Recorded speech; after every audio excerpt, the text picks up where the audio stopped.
সুপ্রিয় দর্শক, এই মুহূর্তের সবথেকে বড় খবর। দর্শক, আর.জি. কর কাণ্ডে মহিলা চিকিৎসকের মৃত্যুর ঘটনার প্রতিবাদে এখনও আমরণ অনশন চালিয়ে যাচ্ছে রাজ্যের জুনিয়র চিকিৎসকরা। যদিও ডাক্তারদের একাধিক সংগঠনের সঙ্গে মুখ্য সচিবের বৈঠক হয়েছে, তারপরও কোনো সমাধান সূত্র বের হয়নি। এই আবহে রাজ্যে রয়েছে পুজোর কার্নিভাল, আর তার পরপরই রাজ্যের জুনিয়র চিকিৎসকরা দ্রোহের কার্নিভাল এর ডাক দিয়েছিল।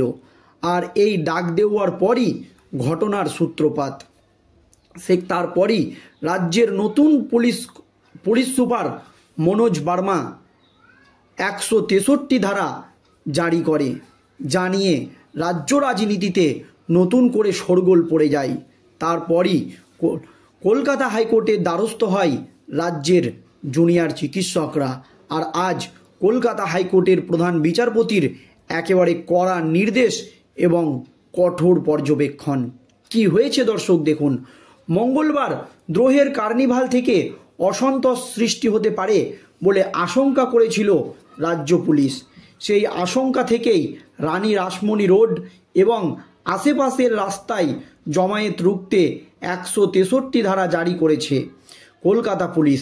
আর এবার সেই নির্দেশিকাকে চ্যালেঞ্জ জানিয়ে কলকাতা হাইকোর্টের দ্বারস্থ হয়েছে জয়েন্ট প্ল্যাটফর্ম অফ ডক্টরস। দ্রুত শুনানির আর্জি জানিয়ে প্রধান বিচারপতি টি.এস. শিবাজ্ঞানামের দৃষ্টি আকর্ষণ করেছিলেন তারা। উল্লেখ্য, পুলিশের তরফ থেকে বলা হয়েছে ডাক্তারদের মানববন্ধন কর্মসূচি থেকে অশান্তি ছড়াতে পারে। এছাড়াও পুজো কার্নিভালে সমস্যা হতে পারে। যদিও গতকাল আন্দোলনরত ডাক্তার দেবাশিস হালদার দাবি করেছিলেন পুজোর কার্নিভাল ব্যাহত করার কোনো ইচ্ছে তাদের নেই, তারপরও পুলিশ ডাক্তারদের কর্মসূচিতে বাধা প্রদান করছে। বিশেষভাবে উল্লেখ্য, জয়েন্ট প্ল্যাটফর্ম অফ ডক্টরস এর আবেদনে আজই বসেছে হাইকোর্টে বিশেষ বেঞ্চ। বিচারপতি রবি কিষান কাপুরের বেঞ্চে এই মামলা আজ উঠেছিল। আর এই দিন শহরে বর্তমান জোড়া কার্নিভাল। এক ধারে রেড রোডে পুজোর কার্নিভাল, অন্যদিকে আর.জি. কর কাণ্ডের প্রতিবাদে দ্রোহের কার্নিভাল। সেটিও রেড রোডের কাছে রানী রাসমণি রোডে আয়োজনের ডাক দেওয়া হয়েছিল। প্রায় এক সময়ে শুরু হওয়ার কথা দুটো কার্নিভাল। তারপরই রাজ্য সরকারের তরফ থেকে রাজ্যের পুলিশ সুপার মনোজ বার্মা 163 ধারা জারি করে দেন এবং দ্রুত শুনানির আর্জি জানিয়ে কলকাতা হাইকোর্টের দ্বারস্থ হয়েছিল জুনিয়র ডাক্তাররা। আর তাতেই কঠোর পদক্ষেপ কলকাতা হাইকোর্টের বিচারপতির। জুনিয়র ডাক্তারদের দ্রোহের কার্নিভাল থেকে অশান্তি ছড়াতে পারে, তাই এই কার্নিভালের অনুমতি দেয়নি পুলিশ, বরং রানী রাসমণি ও তার সংলগ্ন এলাকায় 163 ধারা জারি হয়েছে। এই সিদ্ধান্তকে চ্যালেঞ্জ করে কলকাতা হাইকোর্টে যান ডাক্তাররা। আর সেই মামলার শুনানিতেই বিচারপতি রবি কিষান কাপুর প্রশ্ন করলেন, রাজ্য সরকার কি দুটি কার্নিভাল সামলাতে ব্যর্থ? প্রথমেই কঠোর পর্যবেক্ষণ কলকাতা হাইকোর্টের বিচারপতি রনি কিষান কাপুরের। তিনি প্রথমেই রাজ্যের আইনজীবীকে প্রশ্ন ছুড়ে দেন, রাজ্য সরকার কি দুটো কার্নিভাল সামলাতে ব্যর্থ? রাজ্য সরকার প্রথম থেকেই আশঙ্কা করে বলেছে এই কার্নিভালের জন্য গণ্ডগোল হতে পারে। আর পুজোর কার্নিভাল দেখার জন্য বহু দেশ থেকে মানুষ এখানে আসছে, তাই কোনো রকম অপ্রীতিকর পরিস্থিতি তৈরি না হয় সেই জন্য পুলিশ 163 ধারা জারি করেছে সংশ্লিষ্ট এলাকায়। এমনটাই আদালতে জানিয়েছে রাজ্যের আইনজীবী।